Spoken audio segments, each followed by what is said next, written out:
Right. Well, I just want to say, I've seen you, Ben, on a couple of calls, but we've never really truly been able to talk. But I've heard you speak, and I'm sure you've heard me speak. But I just want to give you, first of all, say thank you so much for saying yes to this. I just want to introduce you a little bit to let people know who you are, and then what I'd love is for you to sort of let us know how you stepped into LifeWave and what you're going forward with it. But Ben is a spiritual leader, and he's married to his beautiful wife Laura. John, let me know about your wife, and you guys have a beautiful blended family of 5 children. You're also a co-founder or of an organization, Peak Performance Meets Spiritual Discipline, which is very intriguing. I'd like to know more about that. But you forgive, it meets resilience training called Forgive to Live, and I love that. And you have seminars quarterly as well as monthly retreats. And it looks like LifeWave is another weapon in your arsenal, apparently, to help people liberate themselves from darkness that stops them from living the most loving, passionate life in the light. That's pretty powerful. I love it. And I'm really looking forward for you to share a little bit about what you want us to know as well. So, how did you come across LifeWave and what happened for you? What was going on? Yeah, for sure. So I have I think it kind of starts really with the fact that first and foremost, I'm 43 years old. I'm an ultra endurance athlete. I compete in Spartan ultras, and I really like I say compete. I compete against myself. Every year I'm trying to just get faster. And in the first year, I went out and I run the 32-mile Spartan Ultra. I'm out of Killington Mountain in Vermont. It's the hard course in the entire Spartan lineup. And if you haven't heard of Spartan, they have races all over the world. And it was actually birthed in Pittsfield, Vermont, which is also the place that we run our retreats, literally a mile up the road from where we conduct our retreats. So what happened for me was I would like to say spiritual. Yes, we can look at the documentation, the diagnosis, and all of that, but I had decided to retire from running OCRs, and I decided to come out of retirement. And I went ahead and I ran the 17-mile Spartan Beast at Killington Mountain in September. It was right around September 11th last year. And we were running with a man from our community who's never run a Spartan race before in his life, and he just happened to pick the 17 miler on the hardest course in the entire lineup. And so there was a lot of waiting around for me, inside of the woods and the fields and everything else. Um, and so, I didn't really think much of it, honestly. It was 11 and a half hours. We were out on the mountain. And to paint a contrast, I would finish the ultra, which is more than twice the distance, in 14 and a half hours. So you can imagine I'm sitting around a lot waiting for our friend to catch up, of course, and happy to do that. Um, I get back home the next week, and I just noticed that like I've had asthma since I was a kid. And usually I have a rescue inhaler. I hardly ever have to use it. And for whatever reason, I wasn't able to breathe. And I noticed that my symptoms were getting worse. Nebulizer was not helping me. I was really frustrated about this because I couldn't figure it out. Like, why are my inhalers not working? Nebulizers not working. Nothing that I know to do is working. Like the air is not coming. And so I ended up in the ER. And I went to the ER, and of course, I already know what they're going to tell me. They're going to give me a steroid shot and give me a nebulizer, same nebulizer I have in my house. So um, I get the steroid shot. I start to feel a little bit better. And the nurse and the doctor is saying, you're going to have a nebulizer treatment here. And it's like, well, I have it at home. Can I just go home and do it there? Sure, no problem. So I leave the hospital. I get home around 3:30, and my heart is telling me, don't use the nebulizer. Do not do it. But my mind's like, don't be an idiot. Do what they're telling you to do. And of course I used the nebulizer, and I ended up worse off than when I went to the ER. Mm. Um, the very next morning, I got laid down to go to bed next to my wife. I probably had about 2 hours of sleep. I woke up at 5:30, and I could not breathe. I had a very real experience for about 10 minutes where I thought, this is it. I'm going to die. Mm. I'm going to die right here. I'm going to die. I can't breathe. Nothing's working. I looked at my wife. I'm crying because I'm seeing her, and then the thoughts start rushing in, like, I have failed you. I have not produced enough. What is she gonna do? How is she gonna, how is she gonna survive? What about my children? Like, it was very, very real for me. And so she rushed me to the hospital. I get to the hospital, and I fought all day Thursday in the ER.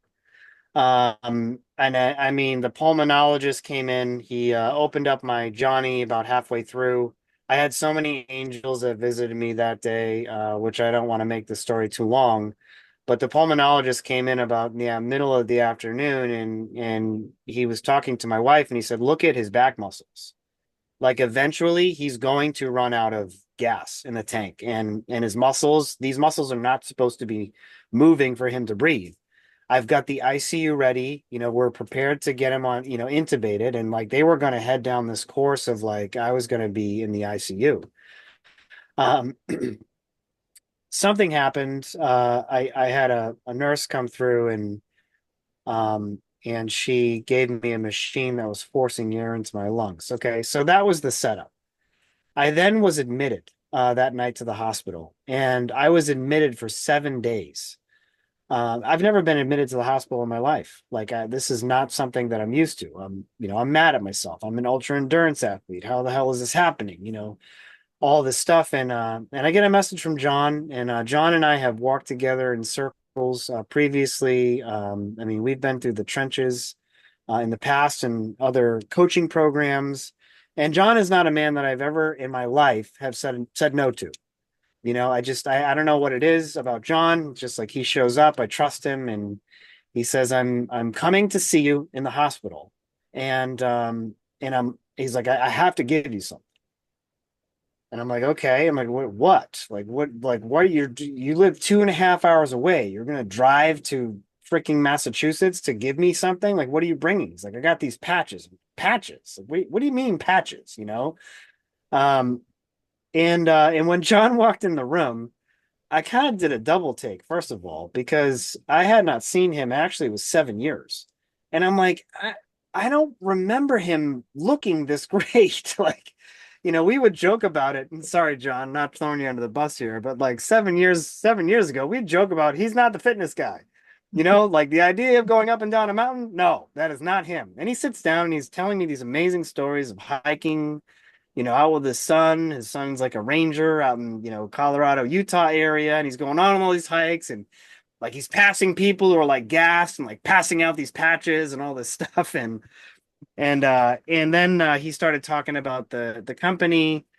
Um, he said some very key things to me, for me, as somebody who is who spirituality is this the core of my life.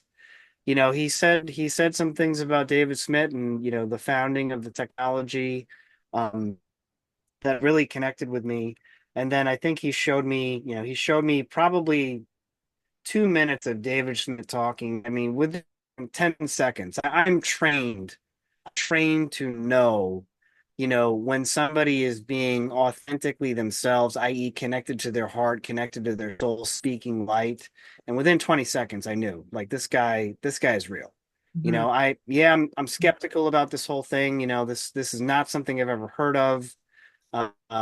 But within the first 20 seconds of listening to David, I was like, okay. And then I met Ta, and Ta gets on a call, and Ta's, of course, on our team. And I see her, and she's like, yeah, I'm 75 years old. And I'm like, you got to be kidding me. This does not make any sense. I have never seen, I have never seen, that just the people inside of our team, just from like, an outsider coming in, just seeing all the life, and just their faces. It's clear. There's there's this, a residence there. So, I mean, I was like, you know what? I'm all in. Shut up, take my money. Where do I sign? Kind of thing. And that was it. That's kind of what got started. Wow, yeah. And you're right. There's this LifeWave look that you get to see that, whether you want to share it or not, people start to notice what's going on. You look different. So, as you were sitting there and you just, I mean, it moves on the speed of trust. And you have John, you had that relationship and you trusted him. And, even that story tells me it's like I just feel like, if anybody can just be like John, where it's like, I'm not going to wait until they're out of the hospital. I'm going to go meet them there now because, where was that heading for you? And and when you use them, tell me how that happened. You just decide, okay, you're going to put some patches on, which, and then what happened? Sure. Yeah. Yeah. So the very first thing for me was actually Aeon. I was in the hospital, and I mean, I was not sleeping through the night. Like, I'm in, I'm admitted. Like, it's not quiet in the hospital. It's noisy. There's people coming in and out all day, all night, tossing and turning. And I mean, in the beginning, I think it was glutathione I may have put on for, 4 hours. And then at night, I was definitely in with Aeon. I was using energy enhancers and I slept like a baby. That was the very first noticeable thing. Like I put this patch on and I slept. I slept all night and I woke up the next morning and I'm like, whoa, I don't think I felt like that rejuvenative of sleep in a long time. And you know the saying, like you can't see the forest for the trees. Like you live inside your body every single day. You're used to the way it's operating, and oftentimes, for me, you're sweeping the little thing underneath the rug, not really paying attention to it. But when after a while you start to get used to the way things are, you don't have a contrast in how good it could be. And Mm. that was my experience. Like I woke up the next morning and I was like, holy mackerel. Like I sleep like a rock, I would like to think, but I woke up and I felt something inside of me. Like there was an energy there, that was not present before. And I mean, I have a laundry list of results, Tina. I mean, I could talk to you probably for the next 5 hours on all the results that have just happened just with me. Um, but I guess I'll flash forward a little bit further. The pulmonologist came in and he's like, we're predicting, 8 to 12 weeks of recovery time. That's usually what happens. So take it slow. And after the hospital, my body was wrecked. I mean, I couldn't even get ice cube out of an ice cube tray that first week. Like I had no strength whatsoever. Um, and so I continued with the protocol that John and Ta had suggested to me. And then by week two, like I started to get a little bit better. Week three, I'm noticing that like my strength is returning. And by week four, I was back on the Stairmaster. So the kind of exercise I do is very intense. This is not it's not easy. I mean, it took me like 10 years to get here just in my physical abilities. And I remember the first day I stepped on the Stairmaster after recovery, I put X39 and X40 in. And I just had this thought one day, you know what? I'm not going to put the patches on after the gym. I'm going to put them on before I go to the gym. And I Mm. get on the Stairmaster and I don't know what it was, but like I'm very in tune in my body energetically, and I felt just this unbelievable surge of power come up through my spine, and I was moving at a rate that I haven't been able to move before. So I am going to speak very highly for the athletic side of this. For me personally, like these are my go-to patches. I'm setting out to PR this year at the Spartan Ultra in September, and will for sure be reporting my results. But I brought it home, shared it with my wife. My wife is a breast cancer survivor. She's currently going through hormone therapy, and my wife is 40 years old and she can't walk up the stairs. The let ball just like completely like it, she's got bone pain all day. It's at the point where like right after her Lupron shot, every month. The first 3 days there, like I'm helping her get out of bed, up the stairs.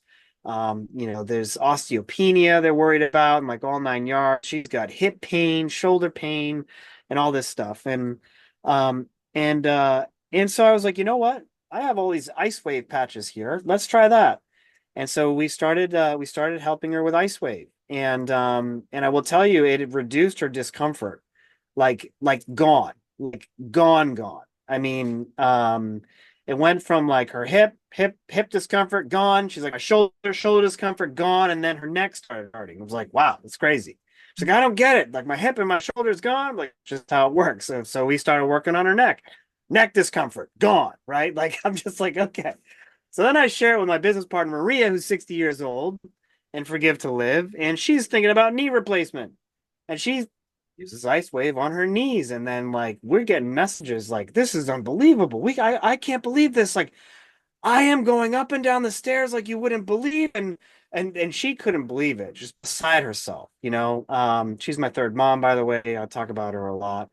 So I mean, I could keep going. Like my wife has got anxiety. She tosses and turns all night. Every night she's got Aeon and she sleeps like a baby. I was gone this past weekend at a women's retreat, as I was sharing previously. Um, and we came back and my wife Laura says, I didn't use the patches this weekend because usually I'm the one that helps her with this. She's like, Mhm. I forgot. There was a noticeable difference in everything. Like I noticed that I didn't have them on. So that's my journey so far. And I would say probably up on 4 months into this, I'm in. Like I am all in. I'm bringing everything I have to bear to share this with my community. Like you said, this is another weapon in our arsenal to help people just live their best life. And that's what I got. Wow, that's amazing. And you know what it is? It's like how much more like it was pretty exciting for your own experiences, but and we'll wrap it up because I'm sure people have questions for you. Um, but tell me what it feels like when you share it forward and hear somebody else's experience with it, because yours is pretty powerful. That gets exciting. But what does it do when you hear about what it's done? Like, what is that worth? What does that change for your wife? What does it change for your business part, your third mom? Like, what does that do inside of you? And you can see that there's potentially something that can impact the way that they have to live every day. Yeah, I mean, man, I'm emotional right now, and that this is my life. Like my life is in service to other people, because I think, in this human experience, you go through these journeys and these seasons of darkness. Like, how am I going to get through this? My wife, I remember every moment of the journey together through her cancer diagnosis. Um, and just for her, like for that one, first and foremost, like to be able to help her. I mean, there were nights during her treatment where she wanted to die. Like she told me, she's like, I want to quit. I want to quit. Like I got nothing left in me.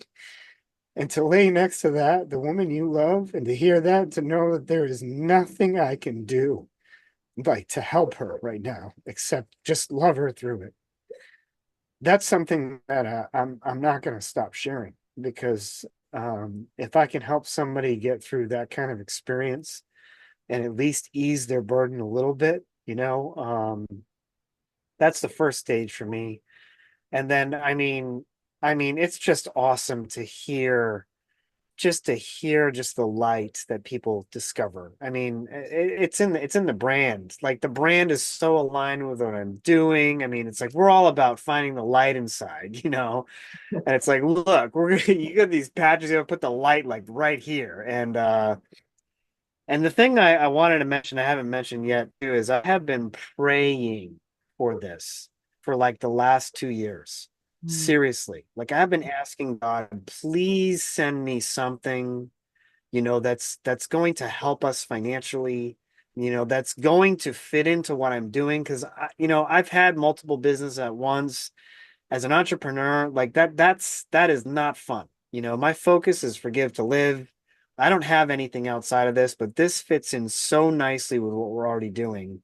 It just really made it a no-brainer. So I'm still new, I'm learning. I've obviously got a long way to go here inside this journey. I'm inspired by the people that I've met so far, and I'm just excited really for the road ahead. Thank you for the question. Awesome. Thank you so much. I really appreciate your time. It's so impactful. Thank you so much, Ben.